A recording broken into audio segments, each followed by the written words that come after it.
Welcome to podcasts recorded live at the Center for Spiritual Living in Portland, Oregon. We have many programs, classes, and workshops developed just for our online audience. To find out more, go to our website at cslportland.org and look under the Online tab. Our mission is to open hearts, ignite minds, and make a difference. If you'd like to support our center and its video podcasts, you can donate online at cslportland.org/donate. Allow us to become part of your extended spiritual community. Wherever you are on your spiritual journey, you are most welcome at the Center for Spiritual Living.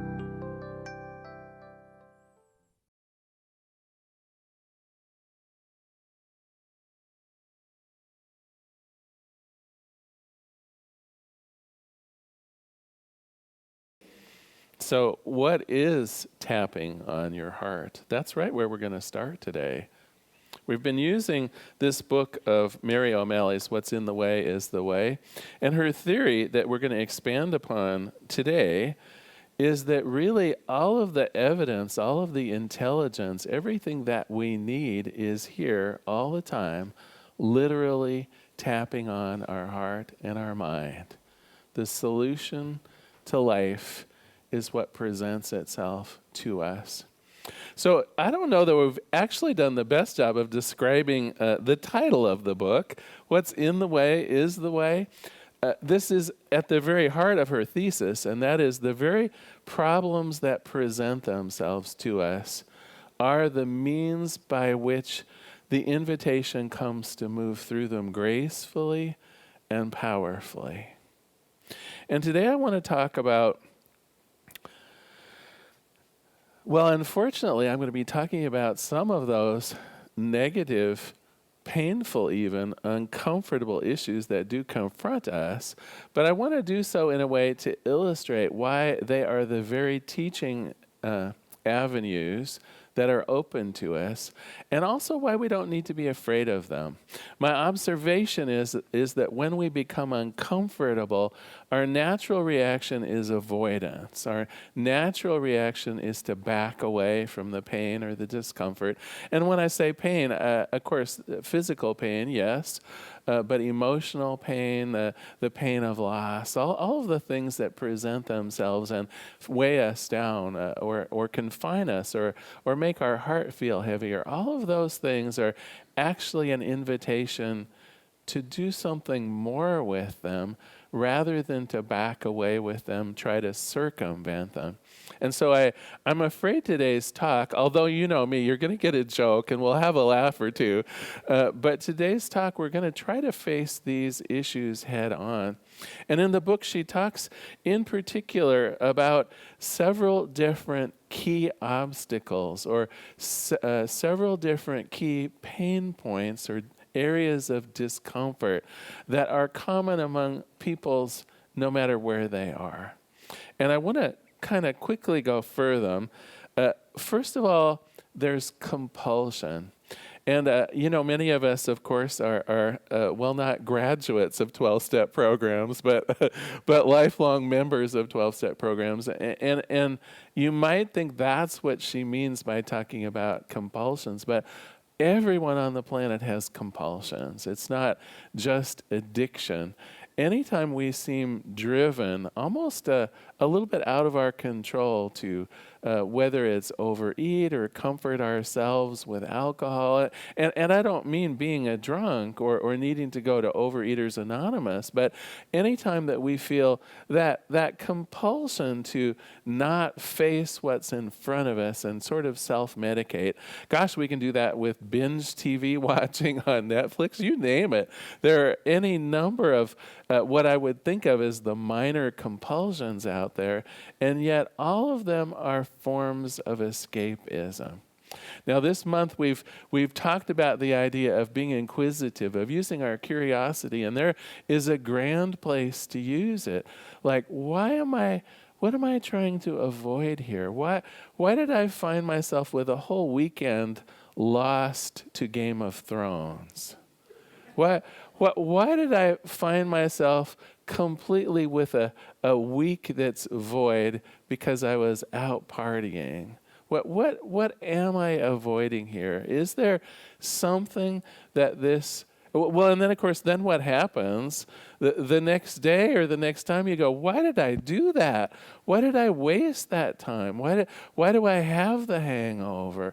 Why do I feel bloated and terrible or whatever it is, right? It's not like that as a solution is actually useful, right? Because then there's the time following it when you wish you hadn't have done it, when you wish you would have used your time or your energy or whatever it is more productively. So we know from the get-go that idea of a compulsion isn't actually useful. Might make you feel better for about 20 minutes, and then the reality of it sinks in.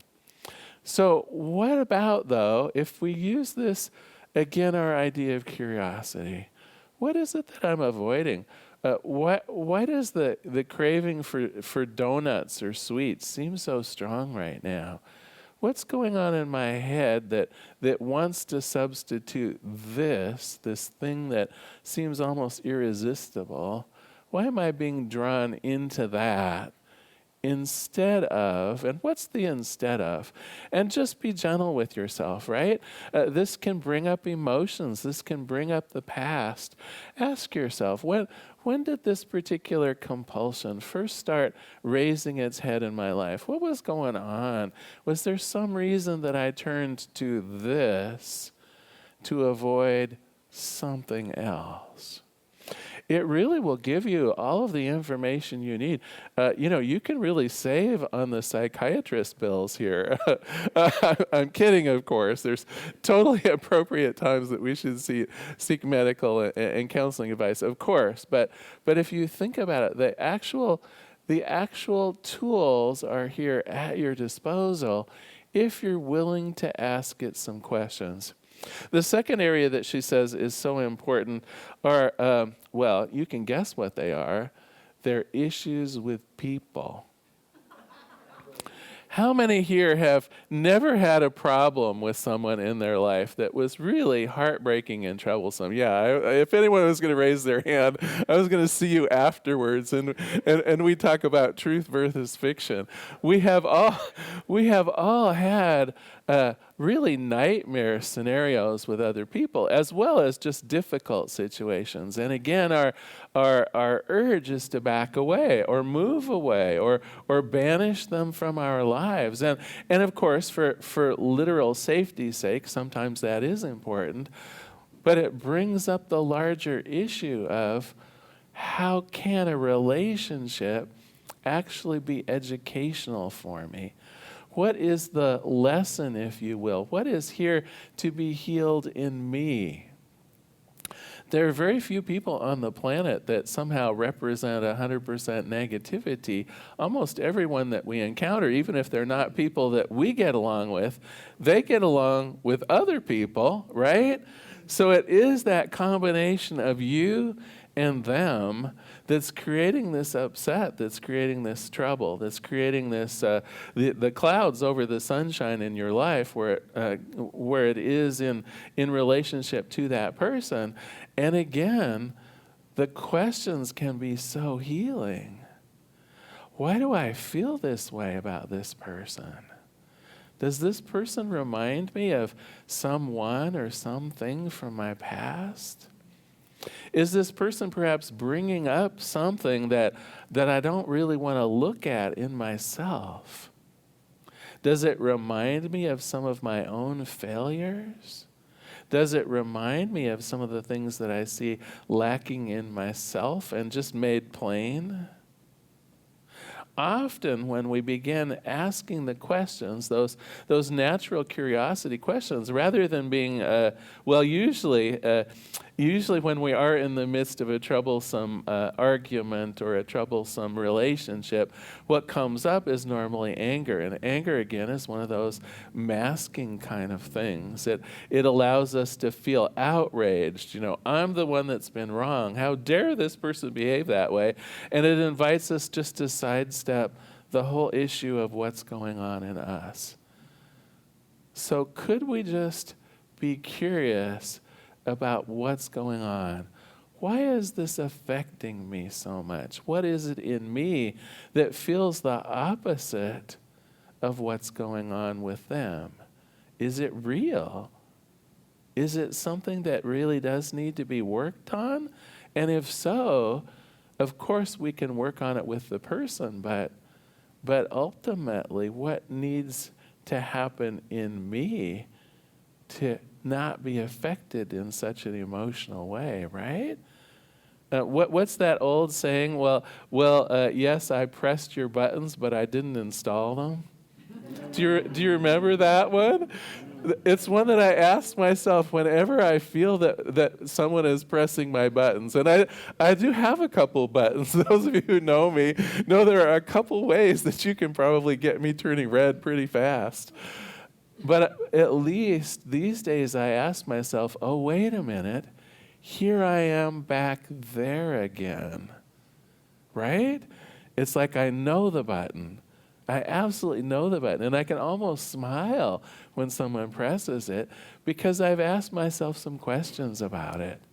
And so now it's like hearing an old song that I don't like, but I can still say, well, it's just a song. It doesn't define who I am. It's something that I recognize in myself, and I even know where it comes from. Right? All through the ability to go inward and ask yourself a few questions. Another topic that's can be very painful for people are money issues. Have you known folks, and perhaps you're one of them, where it seems like there's never quite enough money? And when there isn't quite enough money, it brings up ideas of, well, maybe I'm not good enough to deserve enough money. Maybe I'm not talented enough. Maybe I'm not qualified enough to get jobs or to be in the world in a way that money flows more easily to me. Maybe I'm not good with money. Maybe there's never enough money to go around, right? Now, this would be a line of negative questioning, but instead, let us consider the idea of positive curiosity. What am I feeling about this financial situation right now? Is there a message here for me? What are the beliefs that are swirling around in my head that make me think I don't deserve to have the good life? Is it a fear of not being enough or not being supported? Do you see the signposts are right there? It's funny. We often in the Science of Mind enjoy dwelling on the more positive aspects of abundance. But a real positive signpost is your own pocketbook. It's your own financial statement. If it's not what you wish it would be, there's a message there for you. And often, again, it isn't so much what's going on the outside of life. Is your own trust in your decision-making processes. I make good decisions that create a life of luxury for me. I know that there's plenty to go around on this planet, and I deserve the best. Sometimes we have to be led into that pasture of infinite possibilities by the very negative aspects of our own life that exist. Money is a big one. The last one I want to talk about today, and we're going to spend a little bit of time on, is pain and illness. And I would say these can be great motivators. And so let me do a joke here for a moment about motivation. A mom and dad were worried about their son not wanting to learn math at the school he was in. He just never seemed motivated to do his homework, to learn his lessons. In the end, they decided to send him to a Catholic school well known for mathematics instruction. Well, after the first day of school, their son comes racing into the house, goes straight into his room, slams the door shut. They're a little bit curious and a little bit worried. Eventually, they go to his room to see if he's okay. They find him sitting at his desk, poring over his math studies. Well, the boy keeps doing this week upon week, and at the end of the year, the son brings home a report card, gives it to its parents. They got an A+ in math. they're so happy, but also a little surprised. What changed your mind about learning math? What's the motivation? Well, on the first day when I walked into the classroom, I saw a guy nailed to the plus sign at the back of the room. I knew right away these people meant business.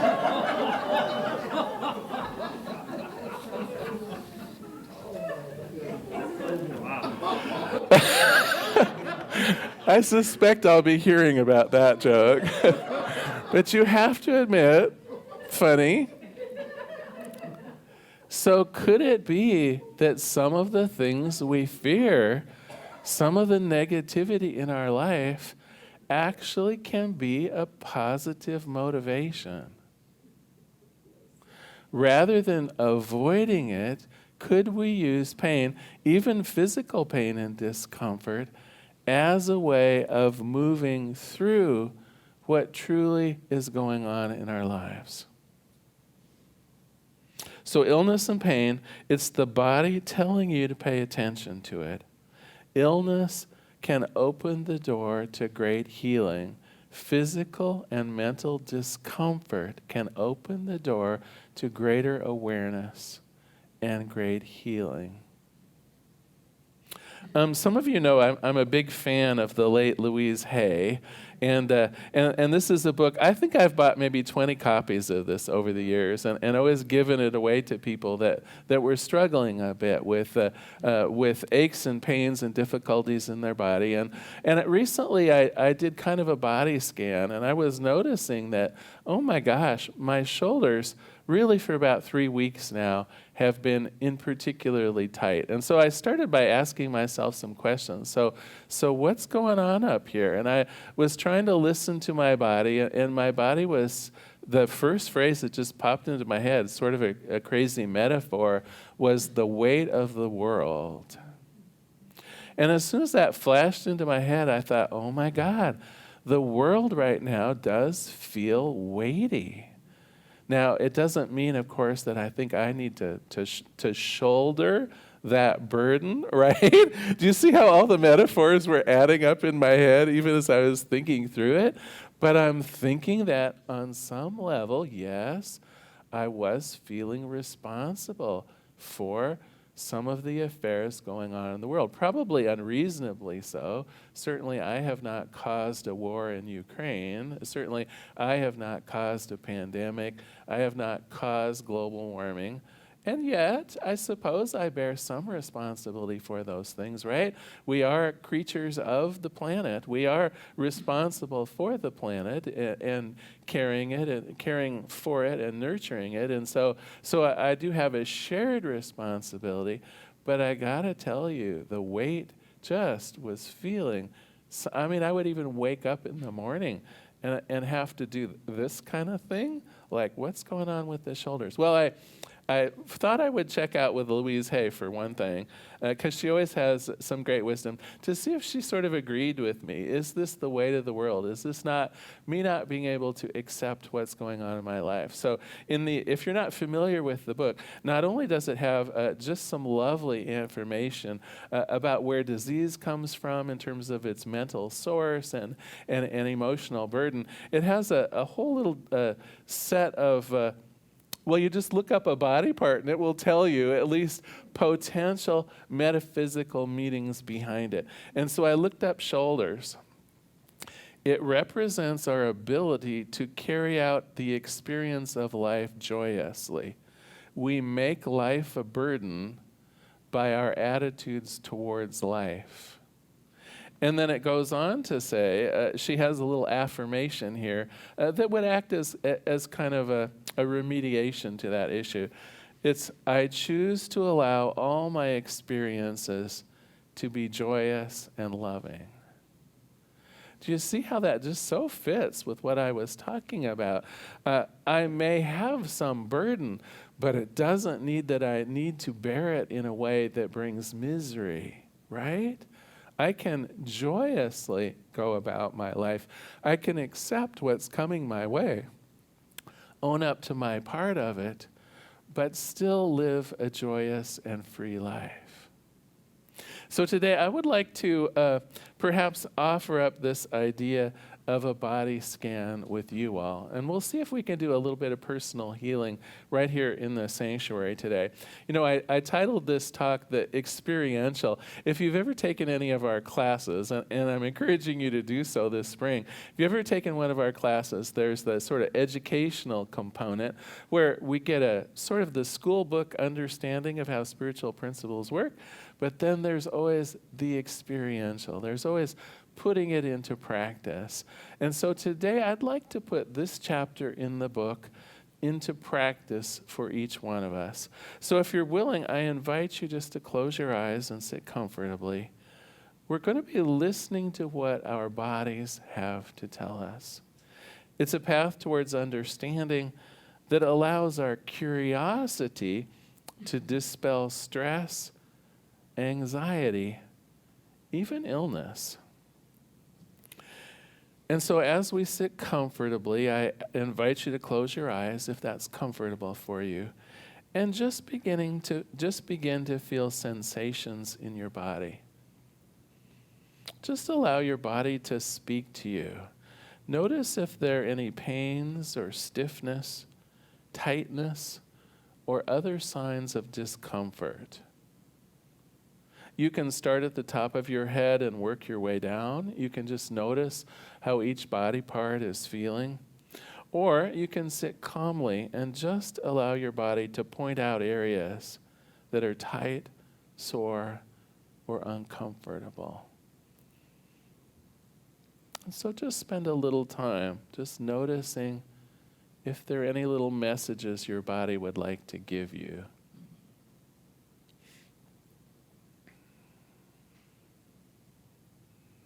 Real common places are your neck and shoulders, your stomach. Sometimes it might appear as a numbness somewhere or a place that feels particularly tight.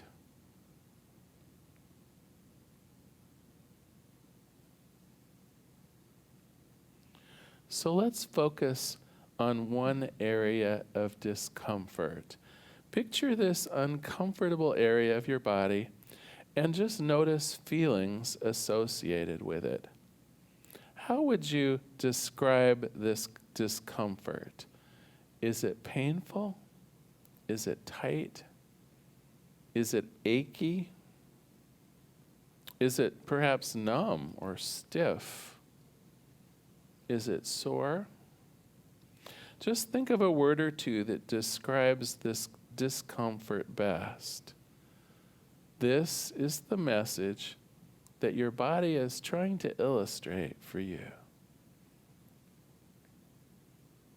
So just be with that feeling of discomfort. Give it a name if you can. And now let's take a minute and ask your body some questions. Let's be curious about it. What can your body tell you about the source of this discomfort? Just listen and see if your body has a message for you. Just ask it, what is the source of this discomfort?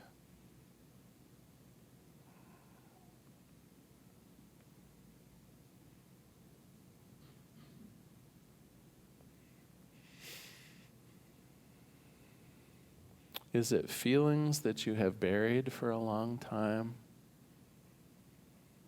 Is it an echo to some past event or issue? Just allow your body to tell you about the source of this discomfort.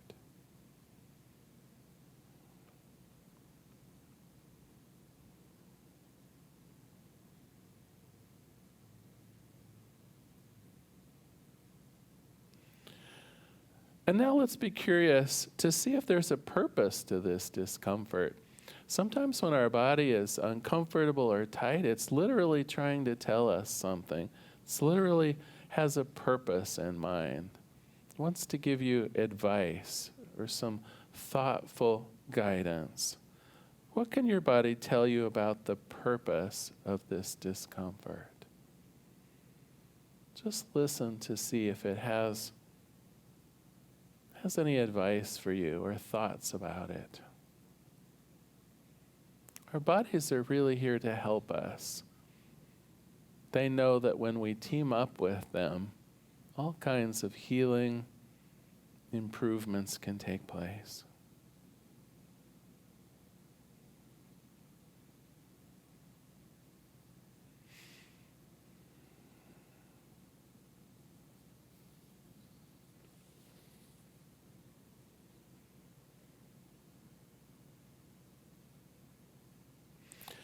And let's be curious about one more thing.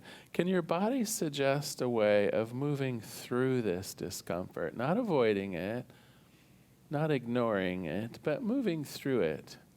Does your body have an idea of what might help move through this? Might be something physically that you can do, like having a massage or improving your diet. It might be working through an issue that's been stored up emotionally. Might require letting go of the past, but just allow your body to suggest ways of moving through this discomfort. It's more than willing to share what's going on with you through your imagination and your intuition.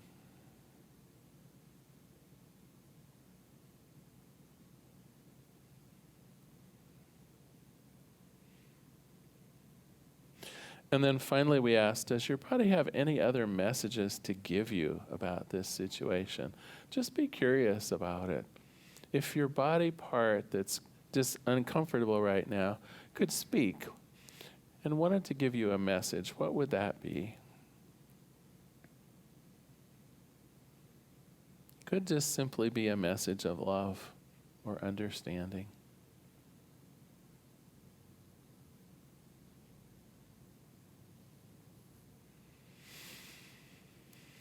So let's thank our bodies for the information that they have conveyed to us. You may have not gotten a clear message, but your body is willing to try again later with more clarity and more help. And let's see if we can relax that part of our body, that part that was experiencing discomfort. Just allow it to relax. Just reassure it that you're here to listen. Imagine that it's free of any stored emotions or blocked energy. You might like to picture yourself surrounded by a healing light, and that the light gently permeates that area of your body, gently warming it and relaxing it.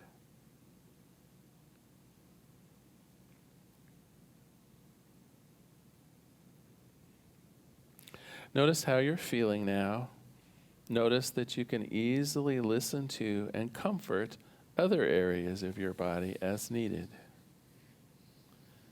I now invite your awareness to expand into the room, and when you're ready, you can open your eyes again.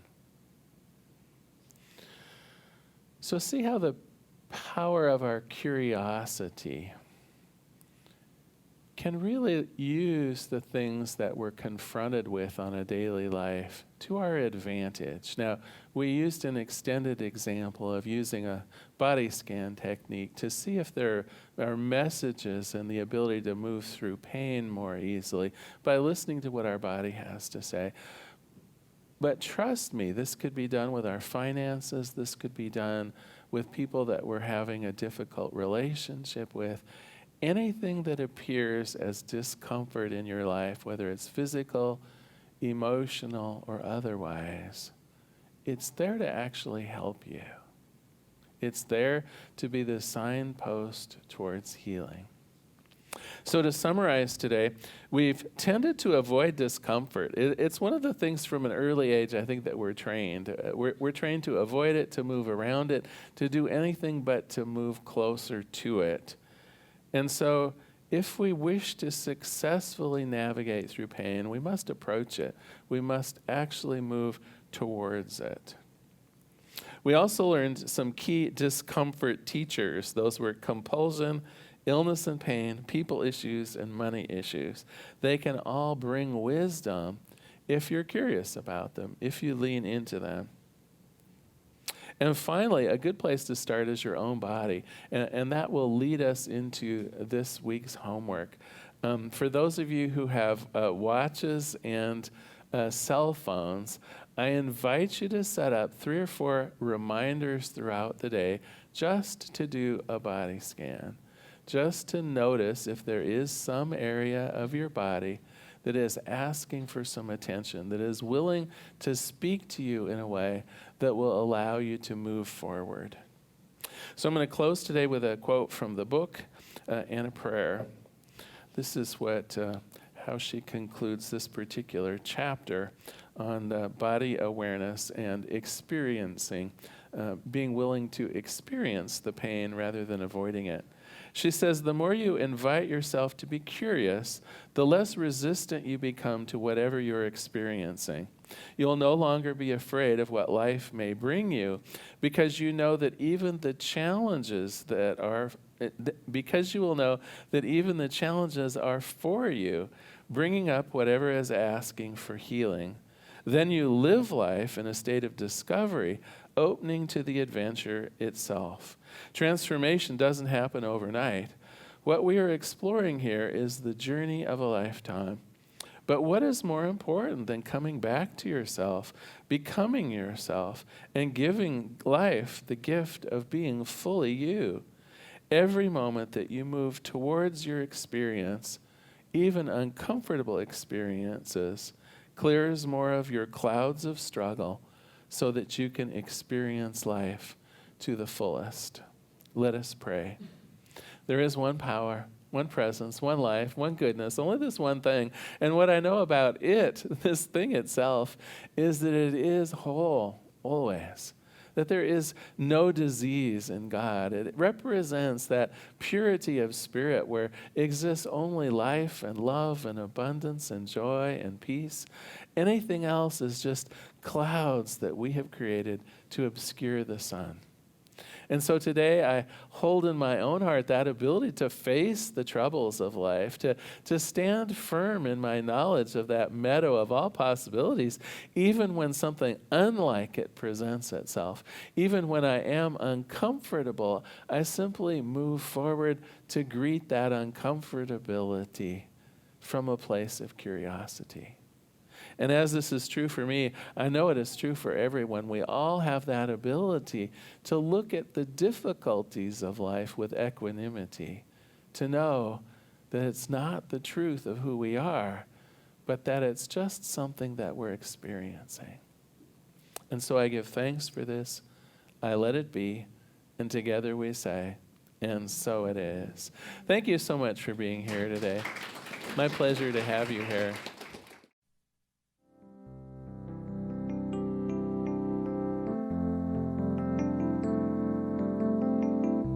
If you happen to be in the Portland, Oregon area, we'd love to have you visit in person. The Portland Center for Spiritual Living is located at 6211 Northeast Martin Luther King Jr. Boulevard. We have inspirational services at 9 a.m. and 11 a.m. every Sunday. We also have many programs, classes, and workshops developed just for our online audience. To find out more, go to our website at cslportland.org and look under the Online tab. We have a variety of content dedicated specifically for our online listeners. Our mission is to open hearts, ignite minds, and make a difference. If you'd like to support our center, you can donate online at cslportland.org/donate. Our website is also the place to learn more about what's going on at the center or to contact us. Allow us to become part of your extended spiritual community. Wherever you are on your spiritual journey, you are most welcome at the Center for Spiritual Living.